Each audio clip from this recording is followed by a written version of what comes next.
वालेकुम dear students. आज के लेक्चर में Matthew prior is the poet that we are going to talk about. Matthew Prior is one of the 18th century poet. In the previous lectures हमने Alexander pope को discuss किया था और आज के इस लेक्चर्स में हमने मैथ्यू प्रायर को डिस्कस करना है और कुछ और भी पॉइंट्स हैं जिसके बारे में हमने इसी लेक्चर्स में बात करनी है। 1664 से लेकर 1721 तक इसका लाइफ स्पेन था और ये एक the most important of the major proof of the Pope senior कि पॉप के जो सीनियर्स थे उसमें पॉप्स के जो सीनियर थे उसमें एक मैथ्यू प्रायर भी था। पॉप का सीनियर कंसिडर किया जाता था और ये बहुत ही ज़्यादा एक greatest master of greatest master of light versus इसको समझा जाता था मैथ्यू प्रायर को ग्रेटेस्ट इन इंग्लिश में। ही वॉज एमेबल एंड एक उसका जो करेक्टर था वो एमेबल था एंड एक्चुअली हम कह सकते हैं कि लवेबल करेक्टर था। He has a lovable character आसानी से in contrast to Alexander Pope जो कि किस किस्म का इंसान था। वो क्या करता था कि वो इंजॉय एक्सटेंसिव पैट्रनेज, वो पैट्रनेज लोगों की सरपरस्तियों को कि जो लोग उनको लेते थे उनकी सरपरस्ती करते थे और उनको मतलब पैसे वगैरह पेंशन देते, इसको एंजॉय करता था ऑफ द ग्रेट। और वो एक एम्बेसडर भी बना था अपनी ज़िंदगी में एंड उसने उसने क्या था कि had a decisive hand in negotiating. एक ट्रीटी हुई थी यहाँ पर, if you remember the treaty in that we have discussed in our previous lecture कि जब स्पेनिश सक्सेशंस हो रही थी तो वहाँ पर स्पेन और उनके उसके दरमियान जो एक ट्रीटी साइन हुई थी जिसको हम यूट्रेक्ट ट्रीटी कहते हैं। तो ये भी इसमें मैथ्यू प्रायर का एक बहुत बड़ा हाथ था इसमें। और जब फर्स्ट जॉर्ज फर्स्ट को, जॉर्ज जो किंग था उस दिनों का, जॉर्ज फर्स्ट जब जॉर्ज फर्स्ट को इम्प्रिजन किया गया you know at the accession of the George first, he was जब George first he was extended to the throne और किंग बन गया तो मैथ्यू प्रायर को 2 सालों के लिए जेल में डाल दिया गया इसी डाउट इसी शक के बिना पर कि कि इसके जो ताल्लुकात थे वो किसके साथ थे, चेकोबाइट्स के साथ हैं। लेकिन जब वो रिलीज़ हुआ अपने दोस्तों की वजह से और तो फिर उसने क्या किया कि उसने जो वर्क लिए थे वहाँ पर अपने पोइट्री के, और इसी वजह से वो फिर अमीर भी बन गया था और इसकी जो फेम और पॉपुलैरिटी थी वो भी बहुत ज़्यादा हो गई थी। तो मैथ्यू प्रायर जो था एक्चुअली ये हम कह सकते हैं कि a point of great versatility. हम ये कह सकते हैं कि क्या था, point of great versatility, poet of great versatility in both subject and form। Subject and form दोनों में इसको बहुत ही ज़्यादा कमांड हासिल था। Subject and form, he has achieved a great command in a subject and a form।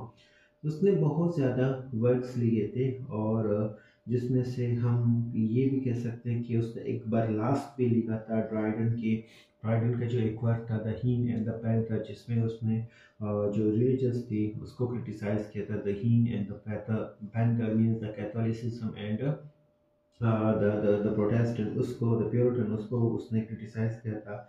And एक और था इनटू द स्टोरी ऑफ कि यहाँ पर उसने क्या किया था कि उसका जो एक वर्क था मैथ्यू प्रायर का वो था the story the story of the story of the country, so the story of the country and the newborn made एक और था उसके अलावा the story of the country and the new won matter. तो ये उसने एक लिखा था द हिन एंड द पैंथर के साथ साथ इसके अलावा उसने हेनरी एंड एमा की उसने एक स्टोरी लिखी थी।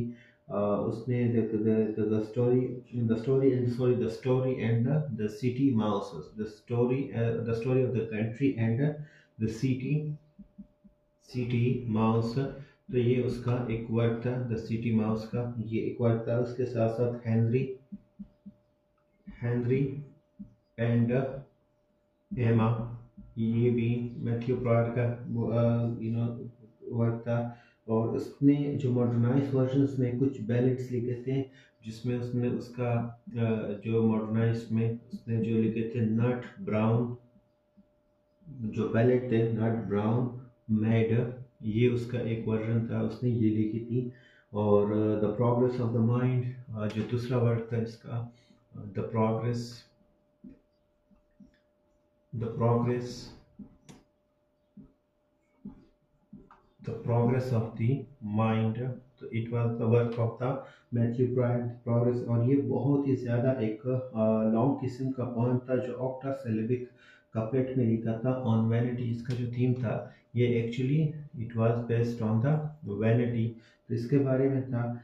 और इसके अलावा फिर उसने और भी मज़ीद कुछ लॉन्ग पोएम्स लिखे थे हीरोइक कपलेट में, जिसमें जो था और उसका एक पोम आता है हमारे पास जिसका नाम है द सेक्रेटरी।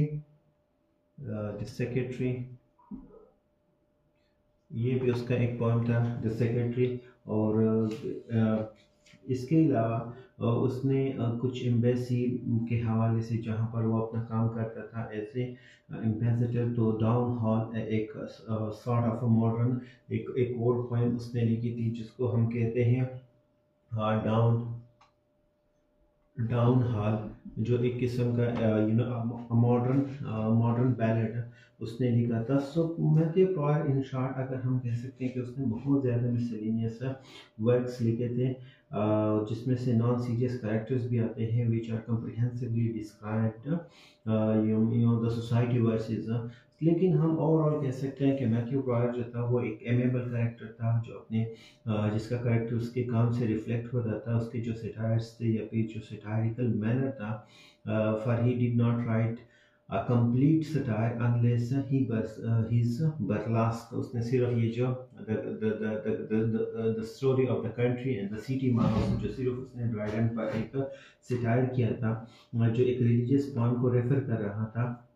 और उसके उसके अलावा ये बिल्कुल free he was a very good nurture man, free equally from the grossness of the Pope, जो ग्रोसनेस थी या फिर जो मिसॉन्थ्रोपी थी स्विफ्ट में, या फिर जो बटलर की जो हार्शनेस थी, इन सारी चीज़ों से ये क्या था, ये बिल्कुल फ्री था।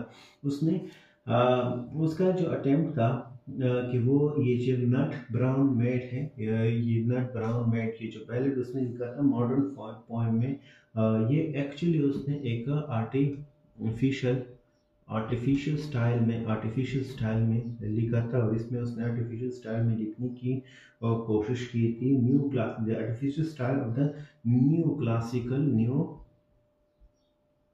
the new classical the new classical age में is a travesty of the 5th century ballad। तो ये एक 5th सेंचुरी की जो 15th सेंचुरी की बैलेड थी उसने, और उसमें ये डेमोन्स्ट्रेट किया था limitation of that style and its utter unsuitability for the simplicity of primitive romance. तो लेकिन इसके अलावा फ्रॉइड जो था वो बहुत कम आर्टिफिशियल था पोइट, जिसको उस पूरा का पूरा एज आर्टिफिशियल था, लेकिन हम इसको कम कह सकते हैं कि उसकी जो वर्क में आर्टिफिशियलिटी थी वो बहुत ही कम थी। उसके दो बहुत बड़े लेंथी पॉइंट्स जो थे, एक वैनिटी पर जिसको ऊपर मैंने मेंशन किया है, वो आजकल तो पॉपुलर नहीं है, लेकिन उसका एक और इसी पॉइंट का एक और पार्ट था जिसको आलमा आमा के नाम से, विच इज़ हेडिब्रेस्टिक स्टाइल। और ये क्या है, इसको आज भी कुछ लोग कहते हैं कि इसको अगर पढ़ते हैं तो उन्हें प्लेजर्स मिलता है। इसके अलावा the secretary and the down hall जो था ये बहुत ही एक्सक्विजिट थी। और लेकिन ये क्या था, ये भी अनइम्पॉर्टेंट है।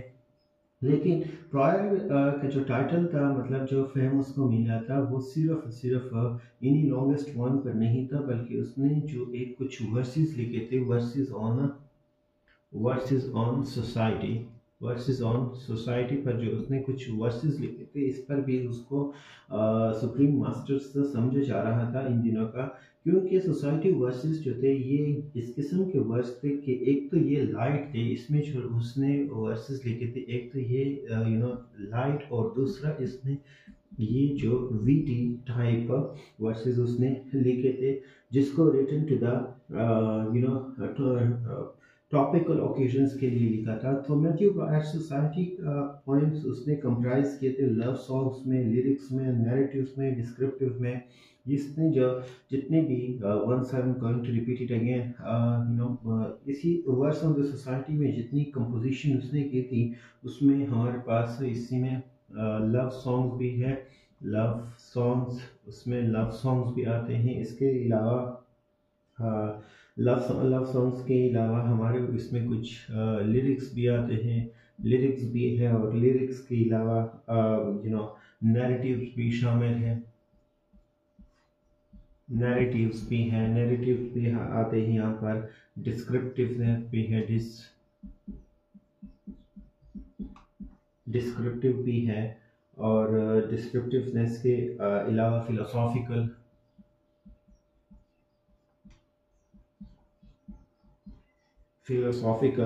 पीसीज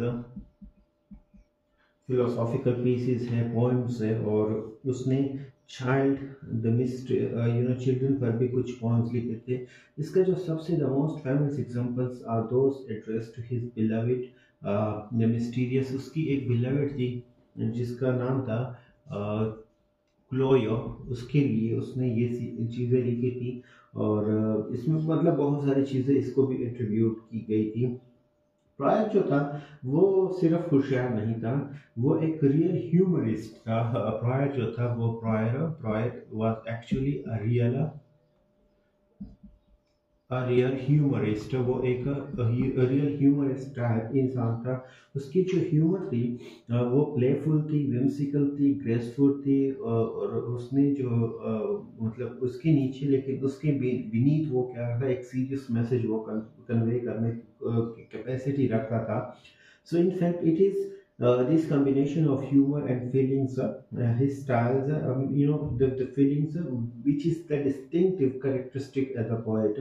So उसके अंदर जो एक नेचुरलनेस थी अपने स्टाइल्स में, और जिसमें ये सब कुछ वो शामिल कर देता था, तो वो ही becomes a very very very popular person, and considered to be the senior of Alexander Pope. इसी सीरीज में पोइट्री में जो पोइट्री में अगर हमें जो पॉप की पोइट्री को डिस्कस करते हैं, तो इसके साथ साथ हमारे पास एक और पोइट आता है जिसको कहा जाता है जॉन के, और इसकी जो डेथ ऑफ 1685 टू 1732, 1685 टू 1732। तो जॉन के जो था वो एक्चुअली वो स्लाइटली ओल्डर देन पॉप, वो कुछ ही, क्योंकि पॉप की जो पैदाइश थी 1688 में हुई थी, और इसकी पैदाइश 1685 में थी, तो 3 साल का फर्क था। क्योंकि ये ओल्डर था पॉप से, और इसलिए इसकी जो वर्सेस थी इसी तरह से थी, बिल्कुल मैथ्यू प्रायर की तरह थी। इसने भी जो वर्क लिखा था वो लाइट वर्सेस, इसने भी जो काम किया था वो भी लाइट वर्सेस में उसने काम लिखा था, लाइट वर्सेस में। तो उसके वर्सेस भी लाइट थे, और इसके मीटर्स भी जो थे वो बिल्कुल प्रायर की तरह थे, और वो बिल्कुल प्रायर की तरह ही दिखता था कई तरीकों से अपने काम में। क्योंकि लेकिन उसने सिर्फ देखिए, मैथ्यू प्रायर में बहुत ज़्यादा ही वाज ओरिजिनल, क्योंकि मैंने पहले भी कहा कि मैथ्यू प्रायर क्या था, वो नेचुरल था, और इसमें ओरिजिनलिटी जो थी वो बहुत ही कम नज़र आ रही थी मेरे मैथ्यू प्रायर के साथ, अगर हम इसको कंपेयर करते हैं। लेकिन ये क्या था कि ये भी बहुत ही डिस्टिंक्टिव था, और अपने उसका जो नाम था वो भी बिल्कुल मैथ्यू प्रायर की तरह वो भी फेमस था। इंटोलेंट था और एक इजी गोइंग जो इंसान था, जो हैप्पीली डिस्क्राइब बाय सेंसबरी, जो सेंसबरी था, उसने कहा था उसके बारे में कि a kind of human laptop, and he was in his Pope words कि ये क्या था, ये एक ग्रेट ऑफ मैनर जेंटलमैन था एंड अफेक्शन ऑफ माइंड था। तो इसको क्या किया था कि he was petted and patronised by everybody and the duke of Queensberry took him into his household and managed his affair. He was the most lovable of the poets of his generation, and he was buried in the Westminster Abbey. On his monument is inscribed, वहाँ पर कुछ लिखे थे epithet पर कि life is a jest and all things show it. I thought so once and now I know it. तो इसने उसके जो कुछ पहले जो उसने अपनी करियर के आगाज में जो कुछ जो पोएम्स लिखे थे, उसमें एक पोएम्स का नाम था वाइन, उसने वाइन लिखा था, वाइन, और ये एक पैरोडी थी, it was a parody, it was a parody of Milton, इस पर उसने मिल्टन की पैरोडी की थी। It was a parody of the Milton, was quite in character for, लेकिन ये क्या था कि ये बहुत ही was quite in character for, in it he advanced the thesis that the water drinker cannot be good author। ने ये कहा था कि वाटर ड्रिंकर जो होते हैं, मतलब पैरोडी थी मिल्टन की, और उसने कहा था कि वाटर ड्रिंकर जो सिर्फ पानी पीते हैं वो उसकी इमेजिनेशन इतनी ज़्यादा नहीं हो सकती, तो इसलिए वो अच्छे ऑथर्स नहीं बन सकते। उसके बाद उसने दूसरा एक वर्क लिखा था जिसको हम कहते हैं कि रूलर रूलर स्पोर्ट, एक ये था रूलर स्पोर्ट्स। और ये रूलर स्पोर्ट जो था एक्चुअली ये एक इमिटेशंस थी पॉप्स की, एक पोएम्स की। इसने पॉप की एक पोएम थी, पॉप्स की विंडसर, विंडसर उसकी इमिटेशंस उसने की थी। एंड उसने एक और पोएम लिखी थी जिसको हम कहते हैं the shepherd, the shepherd, the shepherd's week. तो शेपर्ड्स वीक ये भी उसकी, एंड ये भी एक पैरोडी की बात है, parody of Ambrose, Ambrose Philips की पेस्टोरल उसने लिखी थी, और ये उसकी पैरोडी उसने लिखी थी। इट इज़ ये क्या थी कि it is a delightful realistic picture of the country life and character in this are the mock heroic couplets, मतलब जो करेक्टर्स थे उसकी मोक हीरोइक कपलेटर की तरह इसमें थे। इसके अलावा इसने इसका जो एक और वर्क था जिसको कहा जाता था ट्रिविया, ट्रिविया और trivia are the art trivia are the art of trivia are the art of walking the street of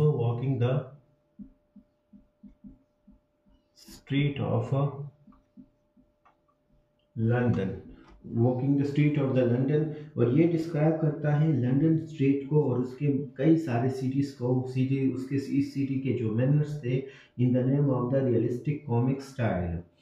और इसकी जो इंटरेस्टिंग उसने कुछ पैरोडीज लिखी थी जिसमें गेट्स फर्स्ट, जो जो थॉमस ग्रे था उसकी ये जॉन गे था, उसकी जो फर्स्ट ग्रेट सक्सेस है उसको जो हासिल हुई थी इसी पैरोडीज में, कुछ उसने और पैरोडीज लिखी थी। और इसका जो पहला पैरोडी था वो था एक्चुअली फेबल्स,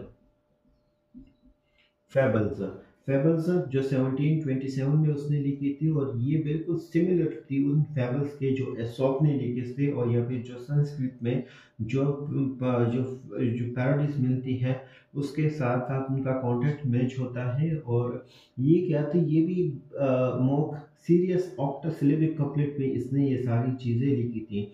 और इसके अलावा their success was followed by a still greater of the beggar opera, उसने एक और पैरोडीज लिखी थी जिसको कहा जाता था बेगर्स ओपरा, बेगर्स ओपरा उसका नाम था। और ये एक इटालियन ओपरा की फैशन में उसने लिखा था, started the wake for the narrative opera culminating in the famous comic operas for the Gilbert and Sovelian in the 19th centuries।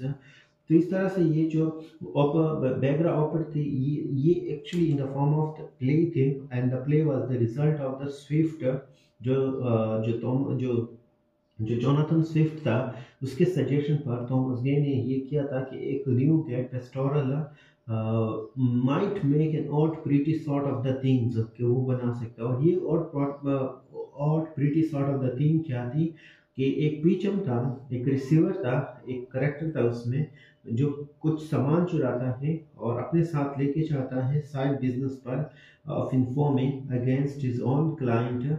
तो उसकी एक खूबसूरत बेटी होती है, fell in love with the captain Macheath, एक हाईवेमैन था, and who has easy success with women, कि वो आसानी से औरतों को इम्प्रेस कर लेता था।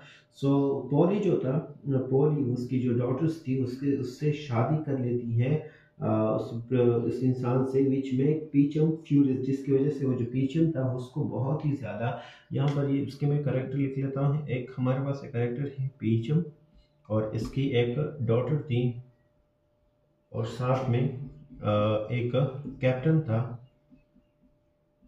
कैप्टन। अब उसकी बेटी की शादी होती है उससे, और जिसकी वजह से ये पीचम को बहुत ही गुस्सा आता है, लेकिन अपनी उसकी जो बेटी की जो फीलिंग्स थी उसको वो साइड पर कर लेता है।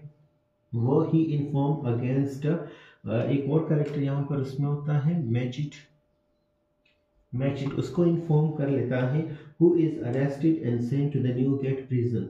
सो there Lucy the daughter of, एक और लड़की आती है वहाँ पर, जो कि लूसी जो एक जो लॉकेट वार्डर होता है उसकी बेटी होती है, fell in love with him, उसके साथ उसी प्रिजन के वार्डर की जो एक बेटी होती है उसके साथ उसकी मोहब्बत में, and furious conflict between the two girls follow. तो क्योंकि यहाँ पर जेलसी भी आती है, और Lucy help Macheath to escape from the prison. इस तरह से उसने ये सारे सब कुछ लिखा था अपने वर्क में। तो इस तरह से ये सारी चीज़ें हुई थी। हम अपने अगले लेक्चर में एडवर्ड यंग को, थॉमस पार्नेल को, और एक एना, उसको हम डिस्कस करेंगे। और इसके अलावा कुछ माइनर पॉइंट्स भी है। तो ये सारी चीज़ें एज ऑफ पोएट्री की कंटिन्यूएशन में हम अपने नए लेक्चर्स में इनको हम डिस्कस करने वाले हैं। Thank you so much for today's lecture.